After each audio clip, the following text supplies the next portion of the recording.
మెల్ Gibson దర్శకత్వంలో 2006లో వచ్చిన అపోకలిప్టో visual wonder. మాయన్ నాగరికత అంతరించిపోయే రోజుల్లో సాగే ఒక ఉత్కంఠభరితమైన యాక్షన్ డ్రామా ఇది.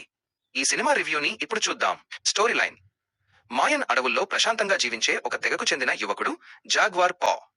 ఒకరోజు వేరే క్రూరమైన తెగకు చెందిన సైనికులు వీరి గ్రామంపై దాడి చేస్తారు. తన గర్భిణీ భార్యను, చిన్న కొడుకును ఒక లోతైన బావిలాంటి గుంతలో దాచి జాగ్వార్ పా శత్రువులతో పోరాడి బందీగా చిక్కుతాడు.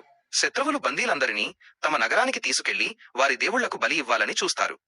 ఆ చావు నోటి నుండి జాగ్వార్ పా ఎలా తప్పించుకున్నాడు?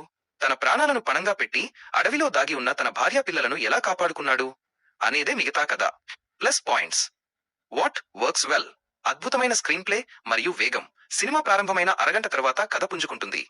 ముఖ్యంగా సెకండ్ హాఫ్ లో వచ్చే చేజింగ్ సీన్స్ మిమ్మల్ని సీట్ అంచున కూర్చోబెడతాయి.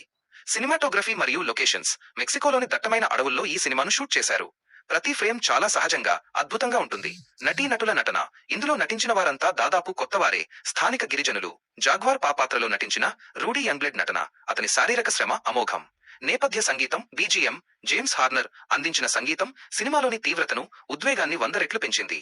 Minus points. What to expect. విపరీతమైన హింస, గోర్ మరియు వైలెన్స్.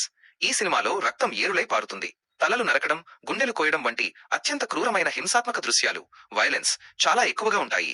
కాబట్టి ఇది అందరికీ నచ్చకపోవచ్చు. పిల్లలకు అస్సలు రికమెండ్ చేయకూడదు. భాష. ఇది ఇంగ్లీష్ సినిమా అయినప్పటికీ ఇందులో పాత్రలన్నీ ప్రాచీన మాయన్ భాషలోనే మాట్లాడుతుంటాయి. మన సబ్ టైటిల్స్ సహాయంతోనే చూడాలి. ముగింపు. వర్డిక్ట్. అపోకలిప్టో కేవలం ఒక సినిమా కాదు, అదొక రోమాంచితమైన అనుభూతి. Thrilling experience. ఒక సామ్రాజ్యం అంతమవడానికి బాహ్య శక్తుల కంటే వారి అంతర్గత బలహీనతలే కారణమనే పాయింట్ను దర్శకుడు అద్భుతంగా చూపించారు. చివరి మాట. మీకు యాక్షన్, సర్వైవల్ థ్రిల్లర్స్ ఇష్టమైతే మరియు కాస్త రక్తపాతాన్ని తట్టుకోగలరైతే ఈ సినిమాను అస్సలు మిస్ అవ్వకండి. ఇదొక మాస్టర్ పీస్. రేటింగ్ 4.55.